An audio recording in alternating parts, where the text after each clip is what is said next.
Climate Change Committee. It is May 17th at about 10:33. We have a quorum present. We have had a sign in on the attendance. And if everybody would please stand for the Pledge of Allegiance, please. I pledge allegiance to the flag of the United States of America, to the republic for which it stands, one nation, under God, indivisible, with liberty and justice for all.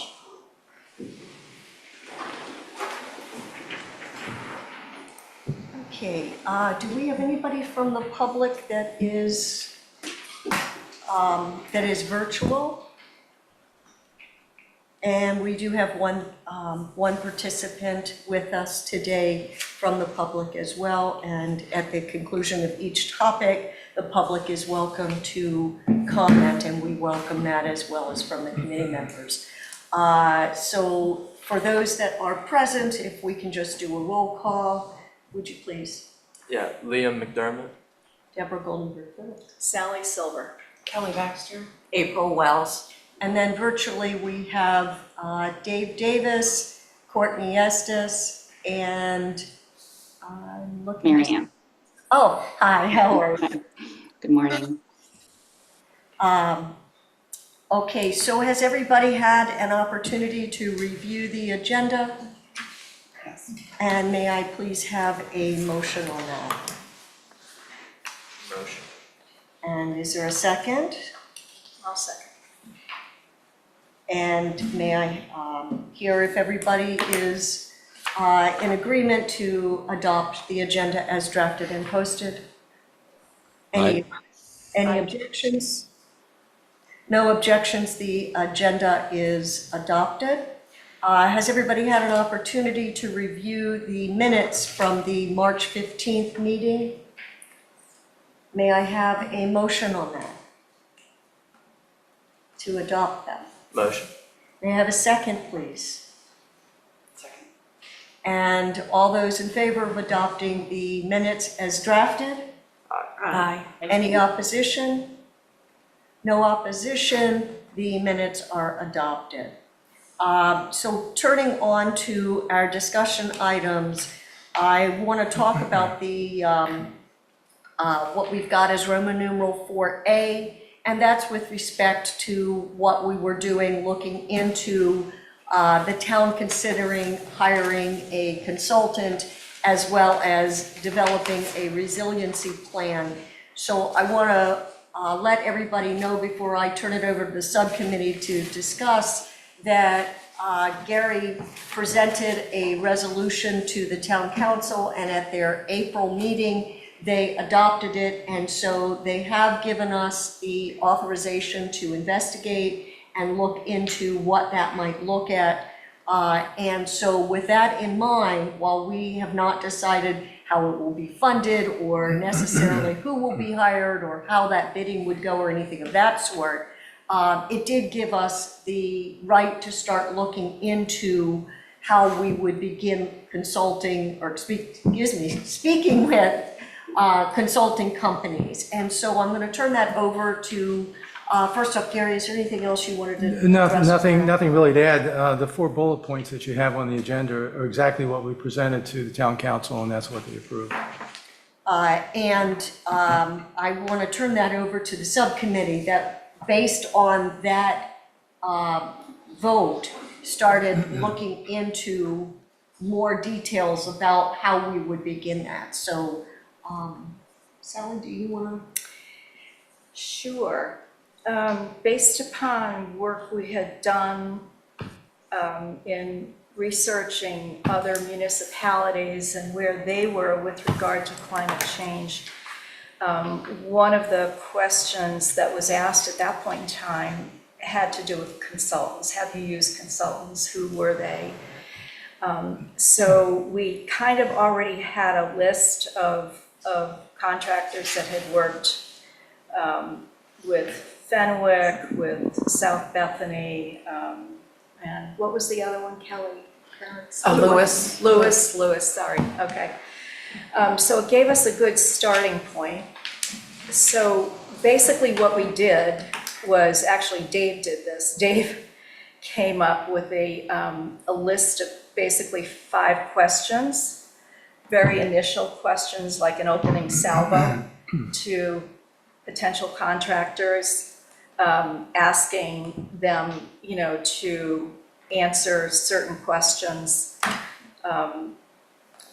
Just very basic things. Have you worked with other municipalities? If so, who and when? What would be your basic process? And we had also crafted an email that very clearly delineated that we're just starting this process, and we're at the stage where we're looking to engage the services of a contractor to help us develop a meaningful plan for Dewey Beach. So the questions basically were, process, some about their experience. Do they know anything about funding sources that might be helpful? Estimated cost to do the research. So it's all, like initial steps.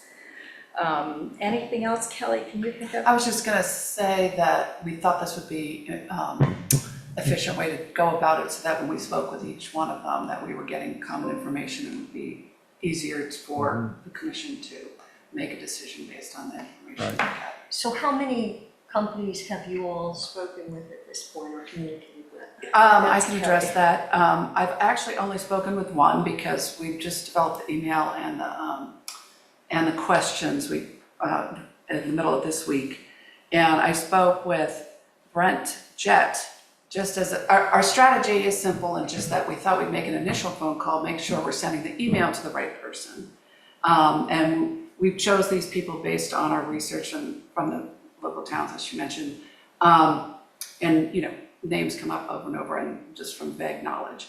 And I left a message, and Bill got back to me, Bill Zolfer. So I sent an email, let me go back to that, to GMB, and his name is Brent Jett. And I think that is the correct person. He called me back while he was on his way to South Bethany to talk to them about their resiliency plan.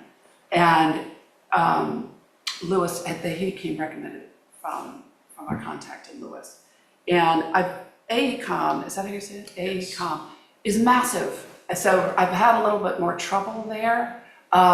So what I did was go back to the presentation that Fenwick Island has posted and saw the contact there is a woman named Susan Brennan. And I sent her a short email asking who their contact there, because otherwise it's a form email on the website. And I thought before I did that, let me see if we could just find someone more specific. Yeah. And so that's where that's been left. I have an Okay. email to someone in Fenwick regarding their contract with AECOM. Do they recommend them, and who's that person? So I'm waiting to hear back from that. Bill Zolfer got back to me about our contacts in Dewey, and he gave me someone from JMT and a fourth that wasn't on our list. And I just got those yesterday afternoon, so I haven't had a chance to follow up with that. So what I'm hearing is it's a work in progress. You all are starting to chip away at this, but it is going to be a time investing project. Yeah, just really, the lag between reaching the proper person and sending the email. Having a brief conversation saying, please expect our email. And it's sort of a generic email from the Dewey Beach Climate Change. I've signed the one I sent out just because it is coming from that. Yeah, we agreed it's to the extent it's possible to zero in on a person, that it's much more efficient to do that on both ends. So Kelly will be the person they respond to. And we did ask to have, assuming there's any interest in working with us, I think we asked to have the questions returned by, was it June 6th or 6th? something. Yeah. Yeah, and I asked Brent if that was a problem, let me know. But yeah, that's the request, and hopefully that's a workable timeline. Liam, did you have anything you wanted to add to it? No, all day. Did you end up reaching out to the contact that I sent you for AECOM? I could not find his direct number or Okay. line anywhere. When I looked, like when you go to their employees. They obviously are too big to have a directory. Yeah.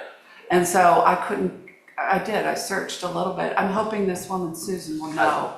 Yeah, I think the line you're taking is fine, will get us to the same person Yeah, at the end. if you find anything else, I'm happy to go that path. I was just afraid to sort of send this generic email to inquiry. Yeah. And I'll do that if we can't find anybody else, but let's see if she can get back to me, because I didn't get emailed her till Thursday, so it hasn't been. Sounds good. Dave, did you have anything you wanted to add? Sure. Only that, and thank you, everyone.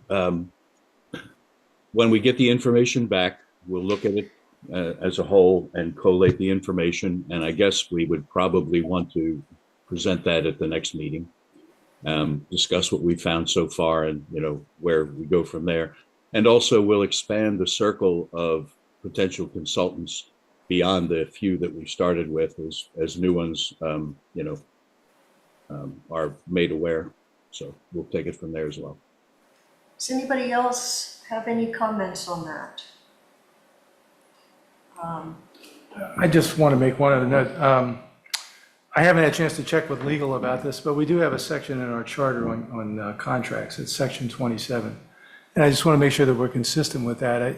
The general language says that all contracts for the purchase of materials or for the furnishing of services authorized or permitted by this charter must be awarded to the bidder submitting the lowest responsible bid. However, bidding is not required in any of the following circumstances, and I think there's probably an exception for this. One of the exceptions is the purchase or contract is for personal or professional services. I think this work probably falls in there, but I need to verify that with legal before, to make a determination of whether you guys should be recommending a set of responsible bidders, potential bidders, or just a single contractor that you believe is the best source to go to for this kind of work.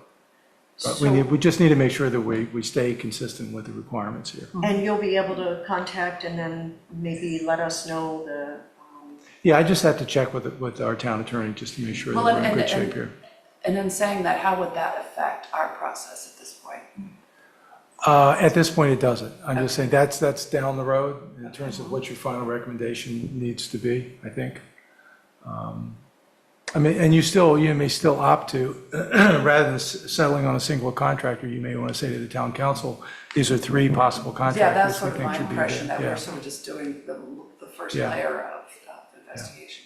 and as I had understood it, we would be making a recommendation of considerations of consulting companies for the town, but that the town would ultimately make that vote. Is that consistent? Yeah, ultimately, in terms of putting together a contract and selecting a specific bidder and signing a contract, obviously the town council has to be involved in that. But I think you still have some flexibility in terms of your recommendations. You may want to put forward, you may want to say, these are the three contractors we think are responsible bidders, possible contractors. And then say, but we prefer this one.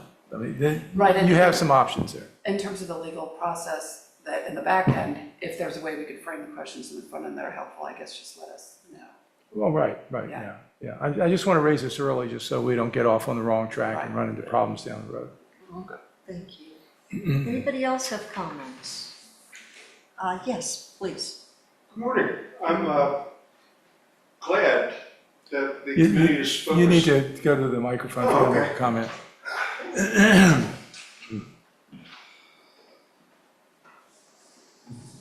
Good morning, David Thomas, 1 Reed Avenue. I'm delighted that the committee is going to be working on getting a resiliency plan. I think that's very fundamental. Interestingly, on April the 10th of this year, FEMA issued a document that went at some length as to what their idea of the anatomy of a resiliency plan ought to include. And I found that informative. One of the components, for example, is a mitigation plan. Well, interestingly, that's the one thing that Dewey Beach already has done, at least in part, in terms of scope. But that mitigation plan really focuses on stormwater as opposed to any other risks or vulnerabilities. So you need to have a risk assessment and a vulnerability assessment. And I think back in the day when that was done, erosion wasn't even one of the listed things that we had. And that, of course, is one of Dewey's great problems. The other thing is that it was just a limited number of months ago that there was a infrastructure committee meeting that I listened in on, by Zoom. And what they indicated as to the work on some of the Bayside flooding projects, like 3 of them most recently, one of the members of the committee asked about what happened to the mitigation study. And the comment was made with no further discussion or remark that they're starting from scratch. So wow, what happened to the mitigation plan? Because at one point it had something like $8.2 million worth of things that needed to be done. I know that Jim Tyler, the late Jim Tyler, and I talked a good number of times over the years, and he was a retired engineer from the University of Missouri and was very instrumental in the engineering for that project. So in terms of the scope of the resiliency plan, I think it would be useful to try to inventory what is it we have already and how might it need some buttressing. Yeah, I think that's our hope, one of our main hopes with hiring a professional, climate engineer, is to be able to sift through what we already have and help us, fill in the gaps. So Yeah. using information Yeah. that we know is out there somewhere. For whatever it's worth, I found on the town website the resiliency plan that Fenwick Island has, very informative and really a template. I kept asking myself, the litmus test was, how would this not apply to Dewey? Well, by and large, we don't have the canal system like they do, but yada, yada, yada. The other thing that I mentioned yesterday at the town meeting was there was another FEMA document that just came out on April the 30th. And that's got ACOM all through it at the end in terms of the references. Yes, it's a big joint, and they've done things here in coastal Delaware. And one of the things that was in there was a 5-year update on a landmark 2020 document of FEMA. And yes, I realize that FEMA's days may be numbered as we speak here, but the update focused in on California and Florida in particular, and as to flooding, wind damage, and earthquake. And the conclusion that they richly have supported at this point is that one of the core things that you need to have if you're serious about resilience and resiliency planning, and I think particularly for Dewey, where we are on the coast, you got to have strong building codes. And there is a family of the international codes. And beyond the building code that we do have at the county level and the residential code that we have, there's also the International Property Existing Building Code, and there's the International Property Maintenance Code. And that has to do with what, if you have an older non-conforming structure, what do you do? And then if you have an older building, how do you maintain it? And what ought to be done in order to try to make these things resilient. And So all of that is very, very informative and helpful, but I think the goal by finding a consultant to do all of this is that they would contemplate all of what Dewey has in effect, what needs to be updated, what federal laws, what state laws are there. They would also be looking at potentially recommending funding sources such as grants or other things of that sort. So I think we're ahead of ourselves on that, because right now we're just trying to look at what consulting companies are out there and what the town should consider in terms of hiring one of those. So I'm glad you mentioned that, because that's where I was headed. I talked at some length last week to Amy We need to- Marasco, and, We can't have exchanges back and forth. I mean, you have the opportunity to comment publicly. okay, It's not supposed to be a dialogue. okay. Okay, so I'm. If I can say one last thing. Sure. She found up in Lewis that it was a great help, the people up at the University of Delaware, such as when Philip Barnes and Chase Barnes were here. And the price is right. So they would know who have been active in Delaware, who have been these consultants. I've been in touch with her. As Liam had indicated at an earlier thing, that's really the mother lode of some of the documents as to the planning and the efforts that have been conducted here in Delaware. And the best thing about it is, I think, following the lead of Amy Marasco and Lewis, that's there for us without cost. And that's what we're going to be looking at overall. So thank you for those comments. Is there any other member of the public that wants to be heard? And any other committee member that wants to comment? Yes, please. Did you want me to speak to the last bullet about the funding sources? Sure. Okay, I didn't know if we were Please. public comment after that or after the first Please bullet. go on and we will, Okay, because I think it's very relevant to what Yes. was just public comment. Even this morning on the CBS News, there was a segment on dismantling and eliminating FEMA. And that's the goal of the current administration, is just to do away with that.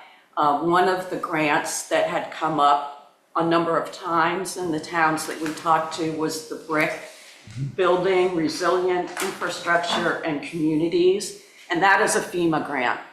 And since our last meeting, I've been looking online every few weeks at this, and in February, I started noticing on the news, they were talking about a number of towns losing federal grants. And I'm pretty sure Fenwick was one that lost the BRIC grant. So even though they had been awarded these grants, they said, no, you're not getting it. And they eliminated a number of other federal grants, but the BRIC was one specifically. So as of like April 8th to 10th, there was emails going out, or not emails, press releases saying the BRIC had been discontinued. So it took a few months. And even now you can still look on the website and see it. But so that's kind of the conflict that I'm seeing is, oh, this looks like a grant, but oh yeah, this is not. They just haven't updated the website. Another group that we work with a lot, I'm interested in this University of Delaware piece, but we work with the Coastal Bays group, and they've been on the news several times about just all their staff being lost because they're federally funded, and they're hoping to just have one person, and they're a great resource that will be hard to lose. One thing I did see just recently was Milton, which is not a coastal town, is looking at getting a grant from the Army Corps of Engineers. And I have not heard much about the Army Corps of Engineers being eliminated or affected by everything. And it's a feasibility study, and there's up to $200,000 available for that. And to me, feasibility study sounds very similar to resiliency. And I know resiliency has kind of replaced mitigation as the word to use. So I'm interested to see what comes of that. And if people want me to pursue that information, I'll contact Milton. Can't we say it's a feasibility study about our resiliency? Yeah. I mean, that's the resiliency study or you know. Feasibility of having a study of our resilience. And this is for their flooding in Milton. It's just not coastal flooding, it's river and, you know, whatever, rain. So they have a big flooding issue, but it's not coastal flooding. So I'm thinking that might be an avenue to pursue. And they've done a lot of work too, haven't they, already? Yeah, I think they're very active in working on this. They seem to have a pretty good group of people working on flooding issues. But it also seems to be a huge problem there with river flooding and all of that. So that's kind of where my research has led me, and if you want me to look at the University of Delaware, I just wouldn't count on any federal funding. I think one of the problems we're going to be running into is, first off, thank you for that work. And to the extent that you can keep vigilant on watching what may be available and what may get eliminated would be helpful. Unfortunately, I think until we get the full project analyzed by a consulting company, we're going to have to look at that time what actually is available. And I would hope that that study would include some recommendations and wouldn't become moot upon its being issued to us based on the changes that keep happening. So to the extent that you can kind of monitor that and find other things, that would be great, because there will be a time that I think that's going to be necessary for us to have that information, but unfortunately, I think, as you've indicated, things keep Well, it's to pay for the changing. study, right? Right. It's the money to pay to have this study done so that the Right. town of Dewey doesn't have to use its own funds. And spend the check as soon as you can. And that's Before the it's problem, gone, is making sure that it's going to be available once we get ready to turn it over to the town. So I think it is important that we stay knowledgeable about what's out there. So thank you, if you don't mind continuing to do But that. I won't, and we're keeping in mind that everybody's kind of in the same boat. So the competition is getting higher and higher for Right. those Probably the sooner funds. the better. Anybody else have a comment on that or anything on that topic? Just through this initial list of questions, the consultants who are like actively involved in these projects will give us more information on the funding sources. They'll know what's up. Yeah, I'm sure. Do you all have any sense on, once they issue the report, how close in time that is to the completion of the work, so that we have an understanding when it's issued as to whether their recommendations for these potential future grants would, and I know you're talking about getting the study done beginning, but just that it would be as current as possible? Does anybody have a sense? You mean on how that? long their work would take? So once they issue their report, Oh, how after we've hired them, they issue a report. how current that information, so for example, if it's a 2-month lag, are things going to be eliminated by the time the report gets issued? And will the consulting company update it if that becomes an issue? I mean, maybe it's something, and it's down the road, but it may be something we need to contemplate with all the changes that are happening. I think that's a good point, Deborah. I think we'll have to make sure that in discussing the project with the consultants, that we bring that up as a factor for their consideration. Right, but I don't think there's much to do until we get there, you know? I think being more aware and understanding that it's a question to be brought up over and over again versus relying, Yeah, I think for the foreseeable future, it's going to be a moving target. yeah. So we're just going to have to keep up with it. Any other comments on that? Yes.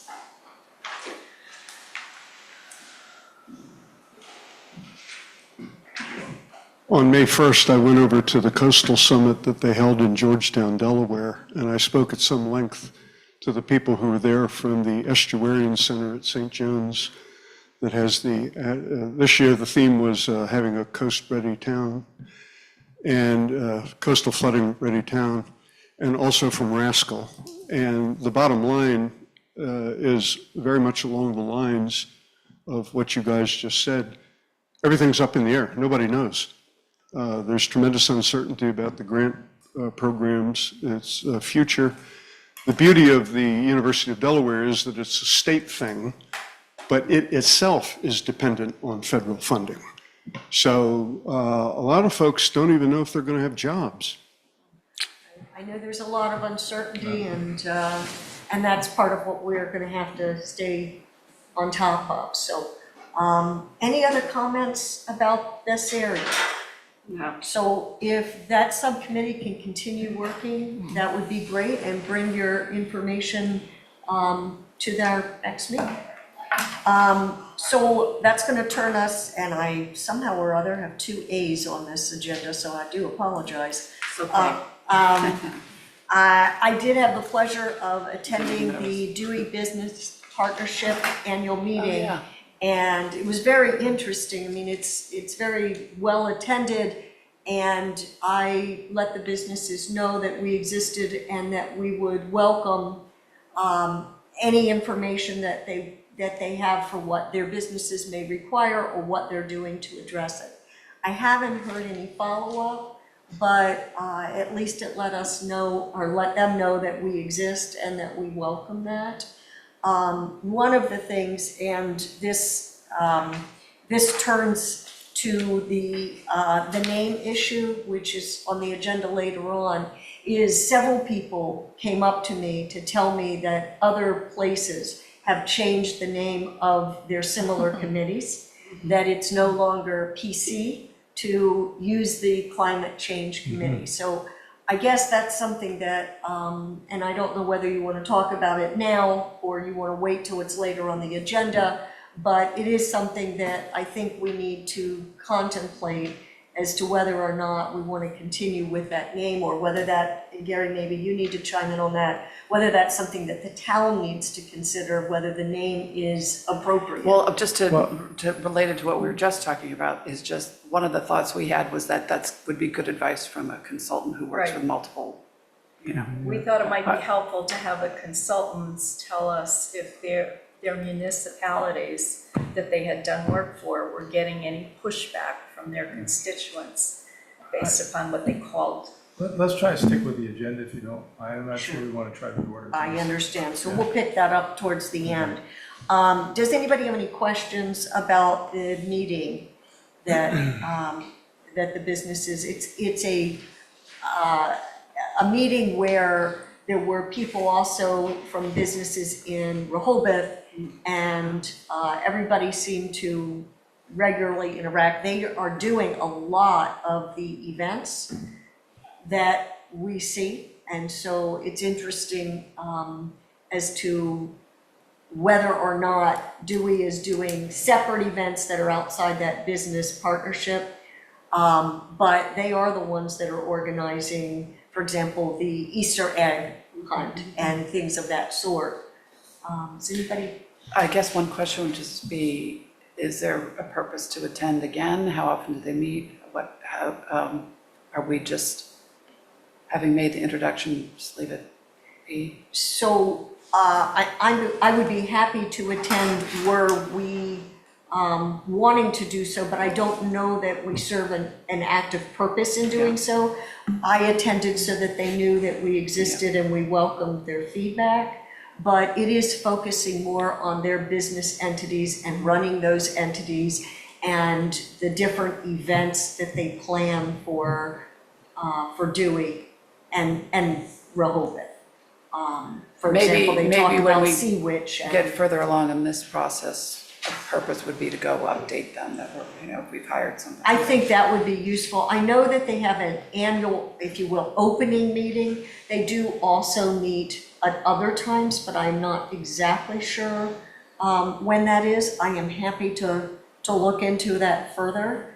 I do think that maybe making a presence down the road, or making sure at least at their annual meeting that we attend. Any thoughts on that? Yeah, if we have something to report, just to keep the lines. Any other comments on that? So, I'm sorry, we had talked one time about contacting the businesses. Are we just gonna wait until they give us the information? Are we not, like, contacting them individually? So this replaced that effort? I think so, because Okay. they know we exist now. They know how to contact us, but there hasn't been, as I say, the main feedback to me at that was that they didn't like our name. I hear you. So, other than that, there wasn't really much other discussion of topics that were personal to those businesses and our committee. And part of me wonders if, like, vulnerability, whatever, plans are more appropriate there, like using the food out of their kitchens if power goes out for 5 days, or things like that that are not necessarily in this specific resiliency. So one of the things we may want to contemplate is, at least for their next annual meeting that starts their season, if you will, that we formulate those kind of questions, and I'd be happy to speak to them again. Do you think that would be a way to address that? Maybe to have a listing of these questions as we go on, and everybody can then put it together, and it can be kind of an update to them. I feel like the best way to approach them again is with something that we have, like, this is what we're doing, and, you know, give them some framework so they can start maybe inputting, you know, like, because it has to. I guess. That may make sense. Sorry, can you hear me? Yes. Yeah. Okay, I was gonna say that may make sense to discuss in item H, because I think that when we talk about tourist education strategies, we may have some materials that we would want to give to the partnership to share with tourists that are using their businesses. Okay, so why don't we, we'll speak of that as we address that issue. But as far as what you were bringing up to bring back to what input we may want from them, maybe that's something after we move further towards the consulting company, and so that could be information that's fed to the consulting Don't company. wanna, So maybe to table that for now. Does that make sense? Any other comments on that? Okay. As far as the marketing committee, they still do not have a chairperson, and so it is really nothing to discuss unless they can get somebody to chair it. That committee is stagnant. Gary, did you have anything you wanted to add on that? No, they just have not been able to find a chair. My question would be, what would be the impact of that on our work if the committee is not viable? I mean, I think there's lots of work the committee can do without them. I think that's just kind of a piece of what the committee would like to pursue with. You can certainly independently recommend some strategies that deal with marketing type issues. You know, how to better market knowledge about flooding and what this committee is doing, and any reports or information that comes out of the committee. But, you know, it isn't essential to have a marketing committee. They've been very useful in the past, but without a chair, the committee can't exist. So I'll continue to monitor that, and Gary, if something changes, if you'd kindly let me know. Yeah, I haven't gotten any indication from Commissioner Bauer that he has even a likely candidate at this point. So if anybody from the public is listening and wishes to let Commissioner Bauer know that you're interested in chairing it, I'm sure he would appreciate that. Yep. Turning on to C, the Beach Replenishment Fund. I think at this point, perhaps that's premature, because again, I think until we figure out what's going to happen with the consulting company, that would talk about sources of funds and things of that sort. But if anybody wants to be heard on that, this would be a good time for that. Anybody want to comment? Well, just let me know for you, what I put together and was posted for the meeting today was just some background on what the language in the town code that governs the beach tax fund, what it's for, how it's used, how it's collected. I think we've talked a lot about if we wanted to change the use of this fund, what would it require? And I think most of the time we've talked about that in the context of a referendum. And if you look at the language that's actually in the town code, it does not require a referendum. That said, this is such a sacrosanct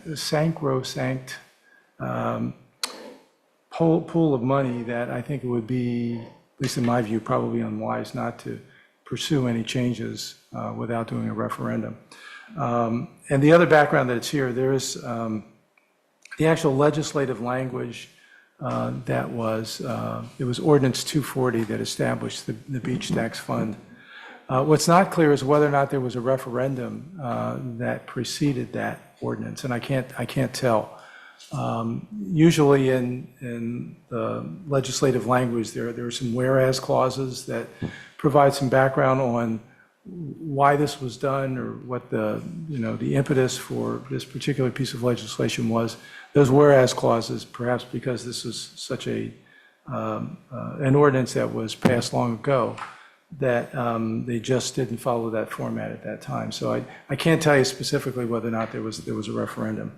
The other piece of this, if there was to be a referendum, it's usually done with a resolution, and there are some examples of resolutions that I included. So I don't think we need to say any more about it at this point. It was my charge, as I understood it from the last meeting, was just to kind of give you an overview of what the process might look like, what the requirements were, and I think this accomplishes that. The only thing I put out there in addition is just that as well being a legal issue, it's also an education issue on what, Oh, yeah. Absolutely. that's where we'd be missing the marketing here. But that's also what I think a consultant could offer in terms of. Yeah, and in terms of beach replenishment, the town has never spent any money on beach replenishment from this fund. It's always been funded by a combination of the feds and the state. And I think the current cost-sharing mechanism is 80% by the Army Corps of Engineers, who we mentioned earlier, and 20% by the state. There was some discussion within the past year about municipalities having to put up some money as some sort of cost-sharing. That was eliminated. The essential piece of beach replenishment funding is the Army Corps of Engineers go away, we're all kind of dead in the water. We might be able to fund one beach replenishment, but after that, we're all going to be, figuring out where the heck we go from here. And as far as I know, we're the only municipality along the shore here that has a beach replenishment fund. I don't think any other municipality does. They may have a resiliency fund, and that might be where they would look to for money if they had to put up some money for beach replenishment, but we're the only one that has one designated as such. So Gary is referring to this packet of information which I sent out, and very thorough and helpful. Yeah, it's just background, and I must give Kate some credit. I went to her first of Thank all you, to Kate. tell me where to start looking, and she was very helpful. So I noticed that on Ordinance 240, that was September of '92. Do you know if there's been any updates or modifications to that at all? Not that I'm aware of, no. The language that's in that ordinance, I believe, matches exactly or almost exactly what's in the current code. There may be a few minor changes here or there. I think there was some reference to taxables. I think that has been changed somewhat, but I think by and large, the language is very much the same. Certainly the rate is the same, and the purpose hasn't changed as well. Anybody have any questions or comments on that? I couldn't open it. Yes, Tina. But if now you want to start taking money out of, Sorry. I don't know how that happened. That was Dawn came through my computer for some reason. Oh, Okay, Is she not able to come through there? No, I thought I was opening that document and then Dawn was on my computer talking. so maybe that was the video that was circulated. okay. I think it sounded like I'd heard that before. Okay. Thank you. briefly, if you would. There's a lot of emails here. 4 points, quick. The first is, I agree with the comments of the chairman, particularly when we're just going into resiliency planning. It does kind of put the cart before the horse in terms of timing prematurity. I agree with what Gary said, that it is a sacrosanct kind of a fund. Recently, I understand up in Lewis, there is a desire in the legislation there for these kinds of resiliency monies to have guardrails or a lockbox, or even to require a supermajority in order to invade that funding for some other purpose. From my own quarter of a century of paying into that fund, it does seem like whenever Dewey is in a financial pinch, what can we do? As recently as only a year ago, there was talk about maybe we should have a separate fund for the Bayside. And so, the last thing is that I'm very curious about. In the last iteration of the funding of the beach nourishment by the Corps of Engineers in the state, there was a local option for 100,000 cubic yards on the part of Dewey. Bethany, as to an option for 125,000 cubic yards, did exercise that, and I believe it went in front of the town council, and they've had an up and down vote on the merits and decided that yes, they would pay for the extra sand. I've never been clear on how Dewey ever dealt with, discussed, or disposed that 100,000 cubic yard option. And I'd be very curious to know what the thinking of the Corps of Engineers as to why that particular amount. And could we have said, hey, we want 125 like Bethany, or was it take it or leave it just for that specific So quantity? I think that's really outside of the purview of this committee, and while those questions may be helpful to have answered, I don't think this is the right place to have those inquiries, and I don't think it would be upon us to do that investigation, certainly not at this point. Well, my concern is if Dewey Beach itself is not going to stand up for beach nourishment, who will? And I think that's a discussion you should have with those that are government officials, and that's not part of this committee. I just don't think it's part of that committee, but thank you. well, being a body that makes recommendations too, and I had a couple of ideas I wanted to touch on. I think we have a limited amount of time. Right, okay, so I realize for each issue, it's only 3 minutes on my part. But recently, they've increased the berm in the dune and sheet piling backstop down by the Cullen Bridge because that's a 150 or 75 million asset. We have a lower dune, a lower berm, and no backstop. What is the asset value that we're trying to protect? And shouldn't we have exercised that option that we had the last time around? And Dave, that's, I think, are you bringing these things up just to be on record? Because they have no relevance to what we're talking about right now. well, I think they have to do with the scope and the vision of the committee and what the purpose is. If Okay, Dave, I think this back and forth is not what the public comment's supposed to be. So I think the committee is trying to stay on the agenda, but we appreciate your comments on that. Yeah, I thank you for having me in. I think I remain the first and only private citizen to ever come to one of these climate change meetings. Well, be the case. Okay, so I think that pretty much sums up our beach replenishment status as far as this committee, and what I'll do is table that so that it will stay on our future agendas. And again, Gary, thanks for putting that together. With respect to D, on the real estate disclosures and education for property owners, everybody should have received a copy what Dawn sent to me, and that is now on the website for the town. Dawn, did you want to say anything more on that? Good morning. No, not necessarily. A lot of this information has been made public either through the realtors.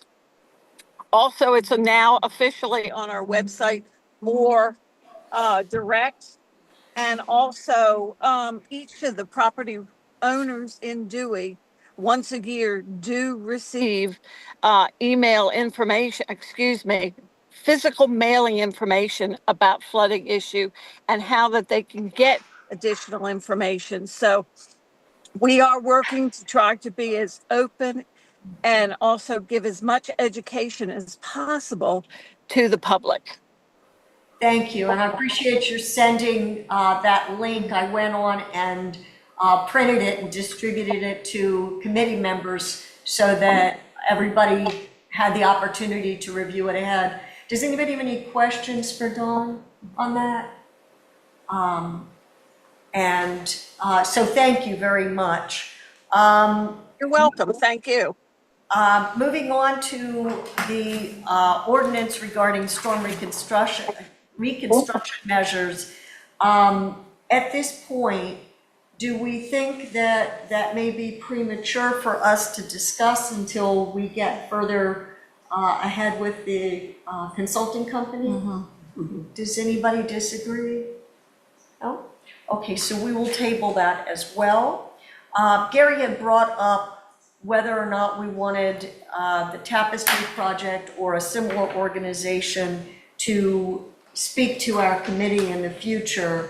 That had been tabled several times. Did anybody have any comments on that? Is it something that at this point we would find helpful, or? Can you remind me of that? Why don't we wait for Gary to come back and Pull it then up we real can quick. address I'm like, that. am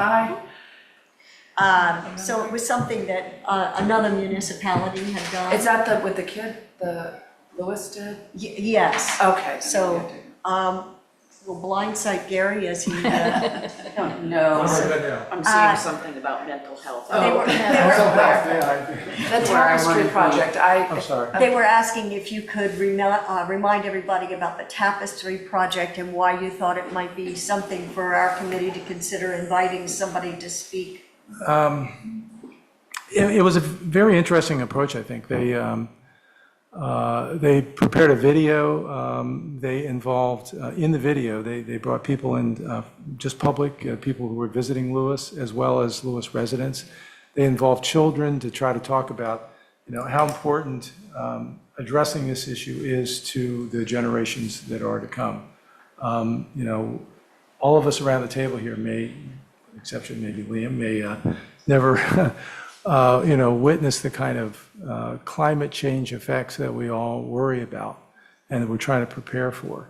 But, certainly the generations that come after us, it's an issue they have to deal with. And so they did a very effective video and presented that. And so, maybe it's worthwhile talking about.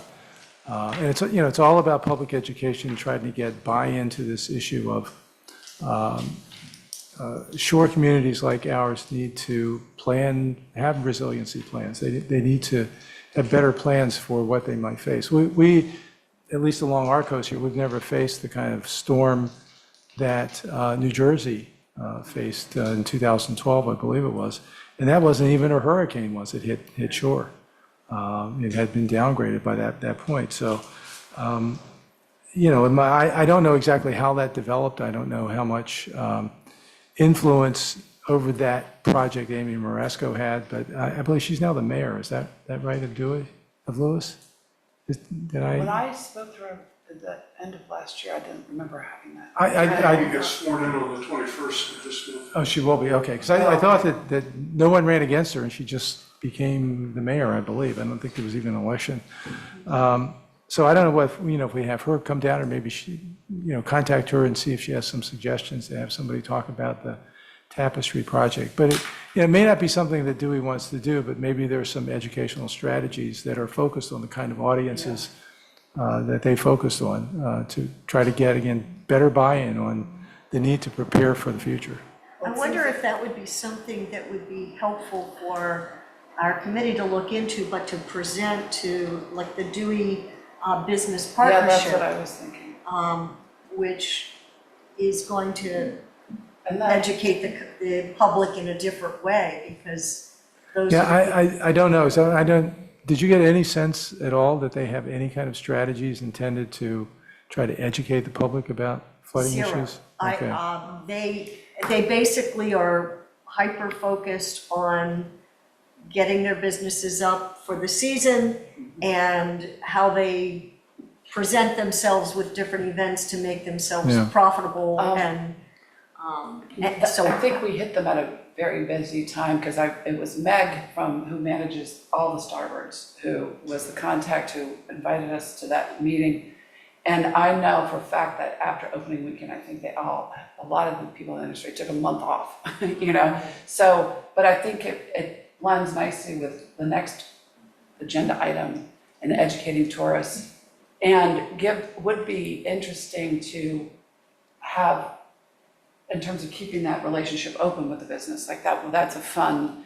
And I know, just speaking to Meg personally, that there was an interest in having started work in this area. So I do think coming up with an idea and presenting it to them might be something they'd be really open to. And then we have that, you know, it strengthens a relationship in other areas as well. So do you know how often they actually are meeting? No, I want to say quarterly. Janine, is that the woman who? Janine? Yeah. I know them a little bit.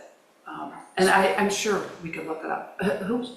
So I'm happy Janine to Stevens, send I think, her would be a an good, email to good her. contact with her, yeah. And just kind of generally say that we'd like to know how often you meet. We'd like to know whether you would like us to present some kind of overview of this impact or something. Well, else. I feel like I would get the information first and then say, these are some, would you be interested in helping us do some of this tourist education? Like I would do a little bit more, because we don't want to make their jobs harder, you know.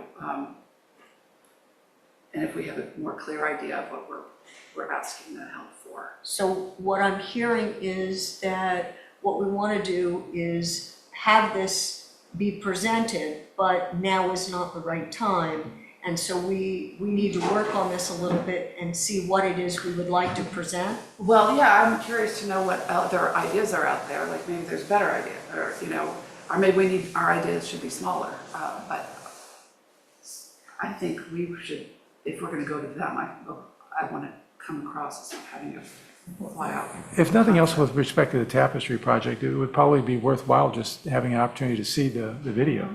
And that's what I was going to ask. I actually wrote that down, video, and I circled it. I wonder if it would be helpful to reach out to whoever organized that and get a sense of what they have and whether that video is readily accessible.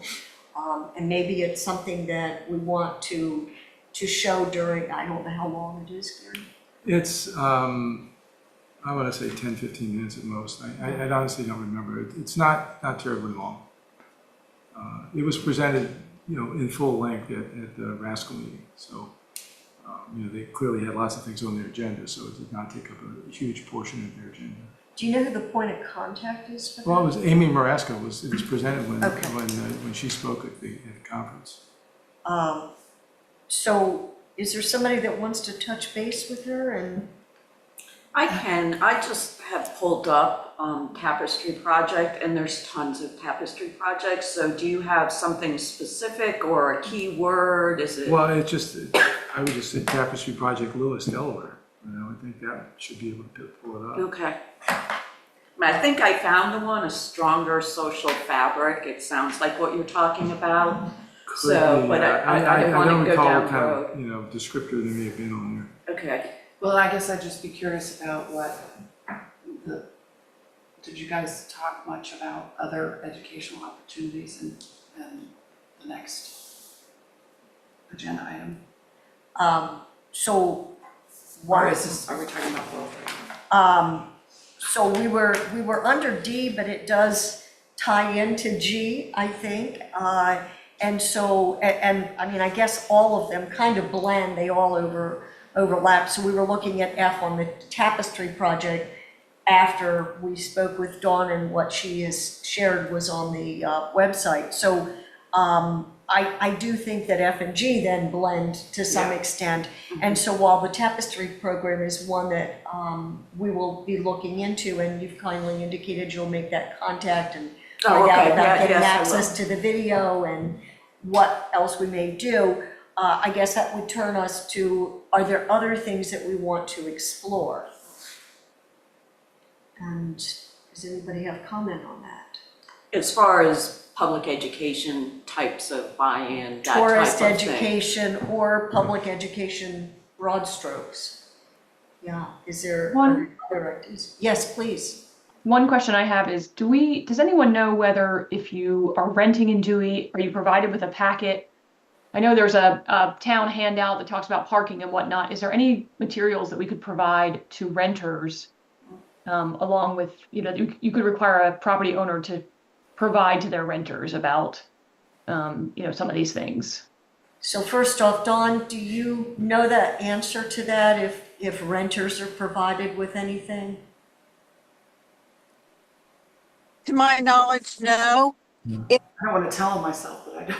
It would be something recent, but I can ask Laura, who is part of the front office and part of business licensing and rentals, what, if anything, is provided. So I can let you all know when I get back into the office sometime next week. Thank you.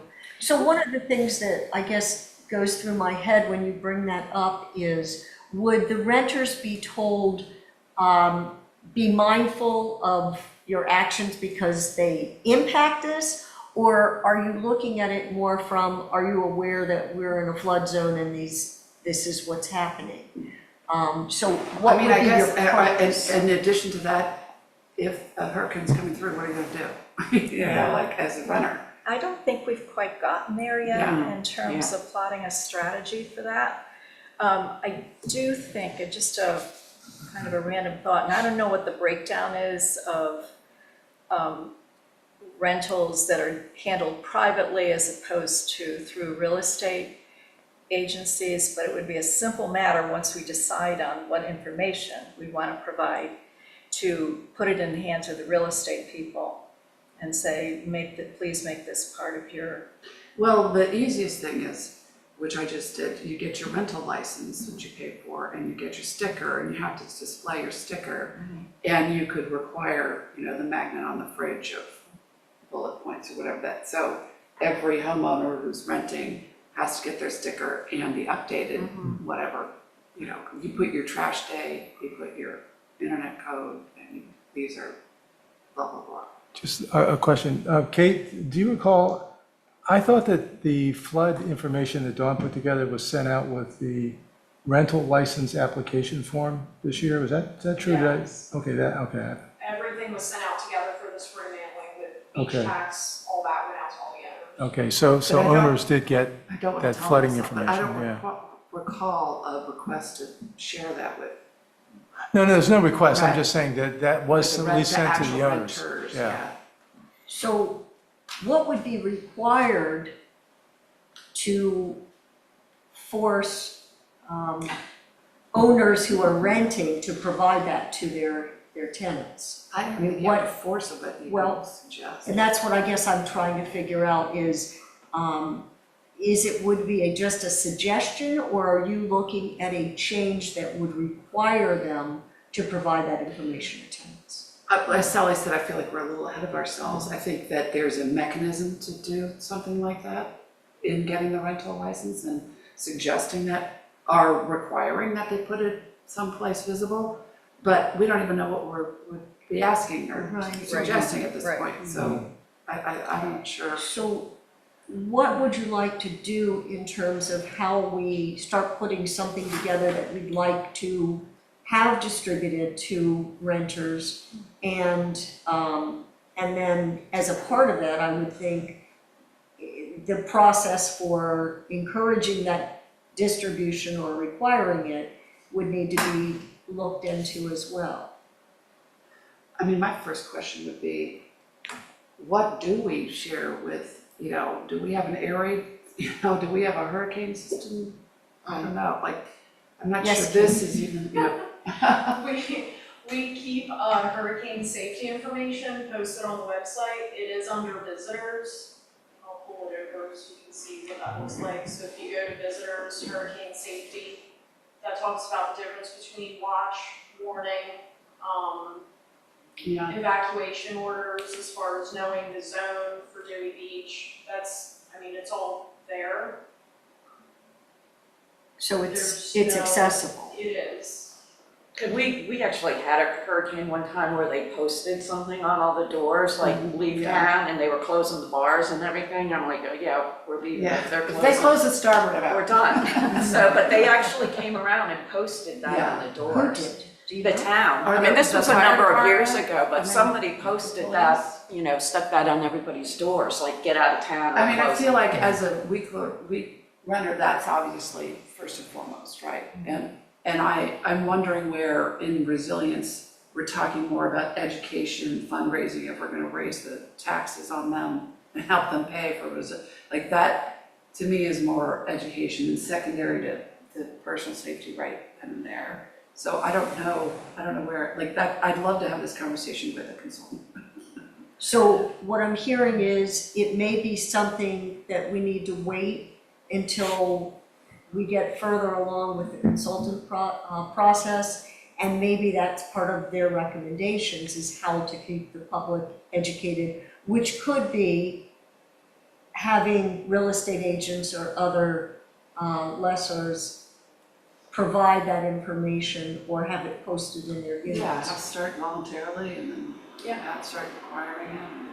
So at this point, is this something that we want to keep touching base on, but not take action on it right now? Or do you feel that this is something we should act upon now? I feel like, personally, the education with tourists is something that we should continue to pursue, and my only caveat there is language is so important in that, and so again, I want professional advice from the consultant.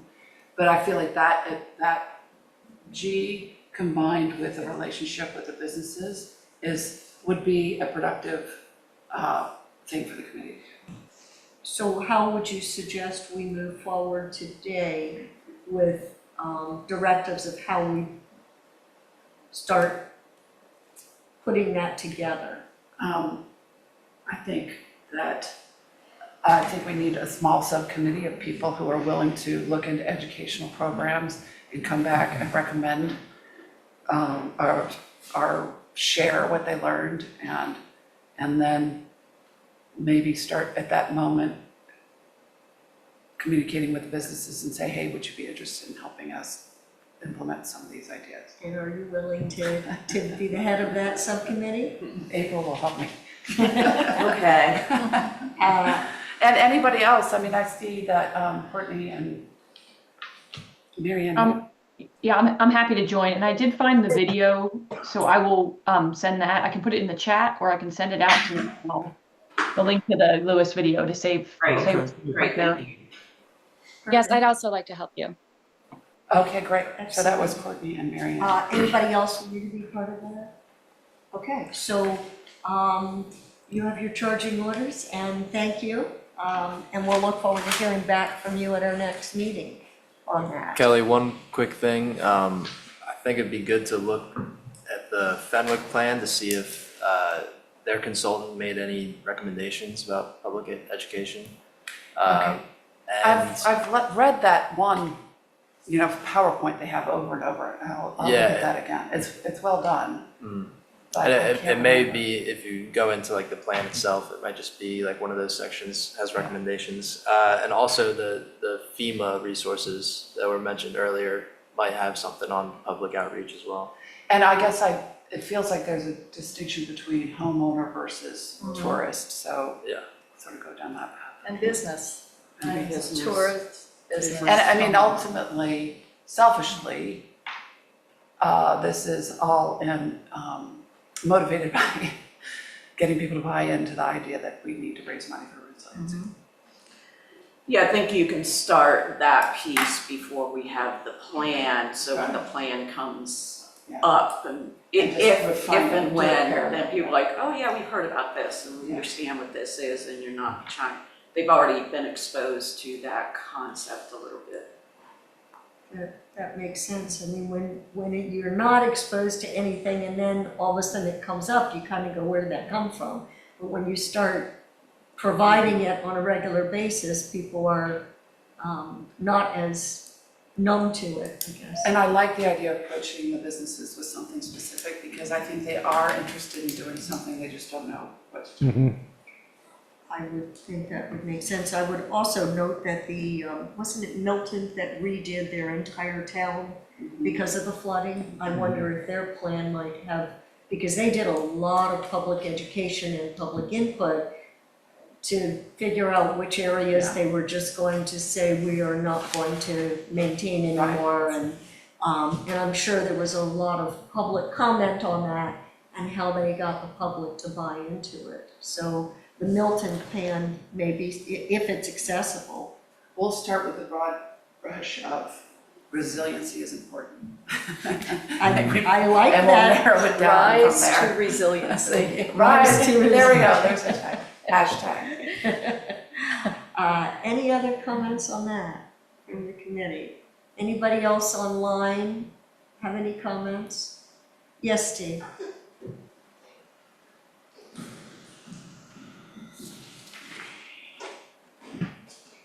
As always, when I come up, the mantra is, I'm focused on making Dewey a resilient town. The mission of this committee, as I understand it.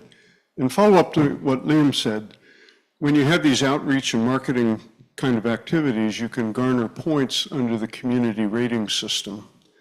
And I believe that that is part of the FEMA materials where you can actually get credit, and we could get, like, from being a rating 9 here in Dewey up to a rating 8 by those types of activities. In terms of Milton, I remember in the lockbox, there were notes, I think from the chairman, about where she had looked into Milton. The consultant there was Pannoni. So I'm going to remind you, this subject is on education of tourists and what we may want to do, so could you? Yes, and that is public outreach and education, like the marketing committee, like involvement with these other groups that we've talked about, are all kindred in that area. And as it came up in the planning that Fenwick Island has, as Leah mentioned, I believe it also came up in the Pannoni work for Milton. But that is riverine flooding, although it does have a tidal component, which is coastal. I'm interested to know that they get points for ratings. Thank you for that. Is there any other public comment from any of the virtual attendees? I'm not seeing any virtual attendees. So that turns us to the Climate Change Committee's need. How do we want to address that? Do we want to wait for the consulting company? Do we want to bring this up now? What are your thoughts? I don't feel like I've enough knowledge.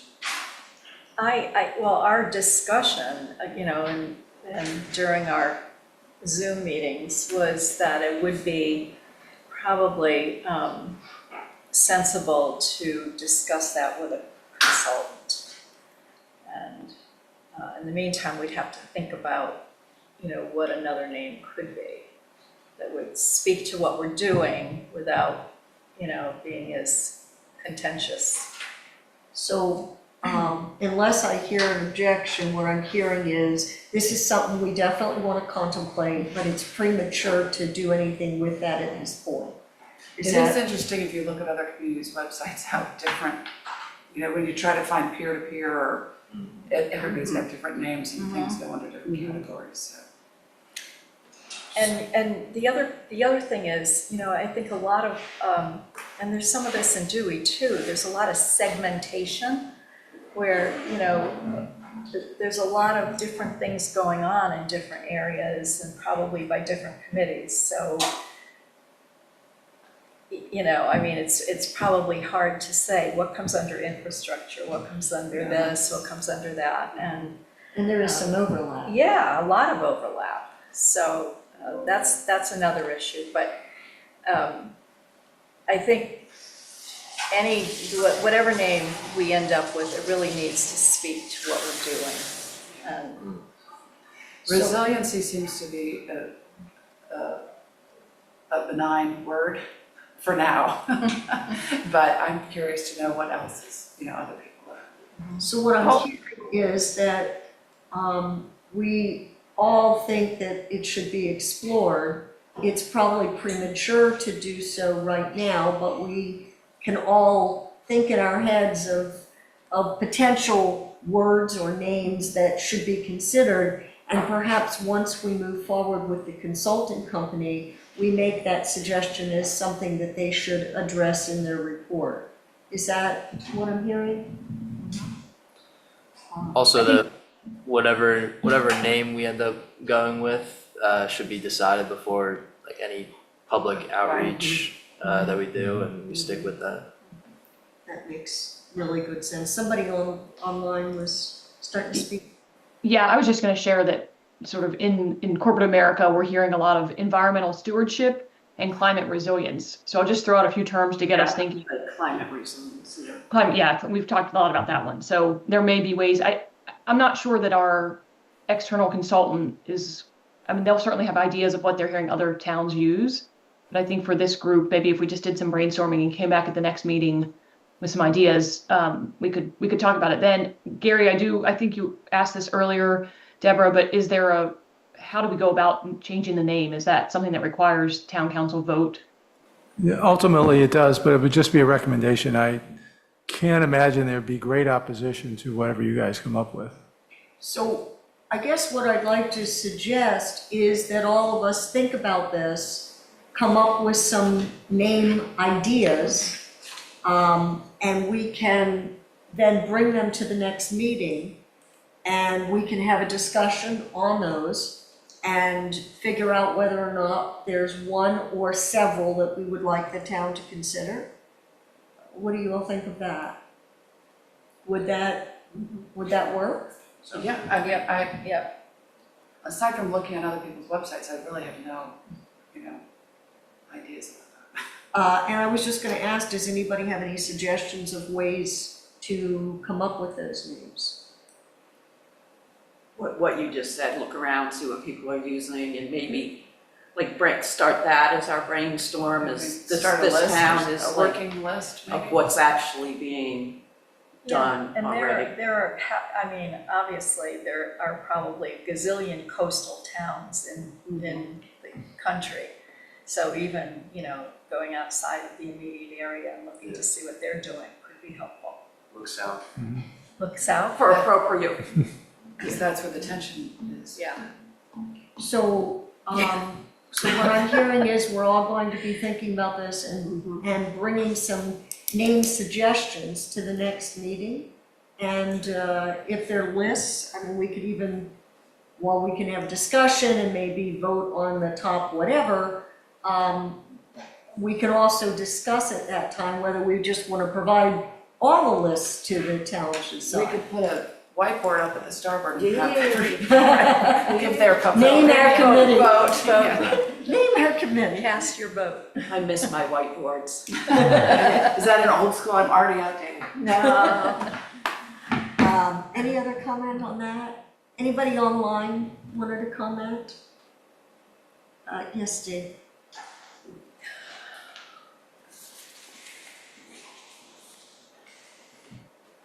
At the Coastal Conference on May the 1st in Georgetown, this came up a lot.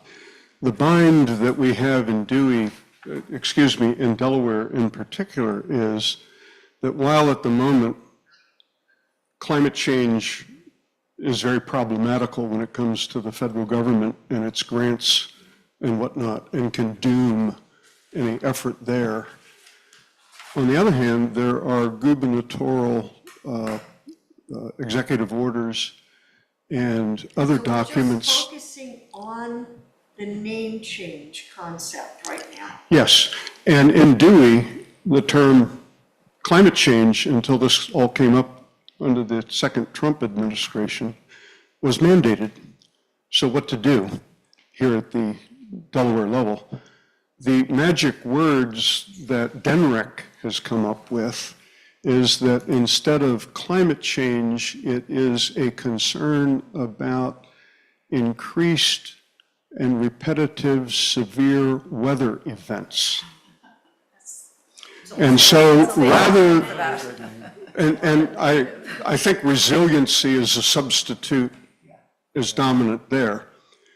So rather than going to a consultant, it might be good to talk about what the folks in Dover, our state government, have to say in terms of DENREC and the other agencies. What about the governor's office, the new governor himself, in relation to, you could say that this committee exists by the name of Climate Change Committee because that's been mandated by the state of Delaware.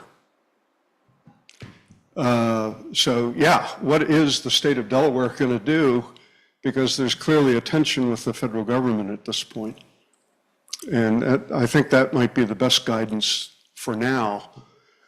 And I think it would be timely now to look into that so that by the next meeting, you could get that kind of input and feedback. And the folks that attended that summit would be a good starting point. Because in all these different booths, same thing, same thing, same thing. Thank you. I'd be happy to look into that, Deborah. Great, thank you. I appreciate it. Okay, any additional items that we want to have on our agenda for next meeting?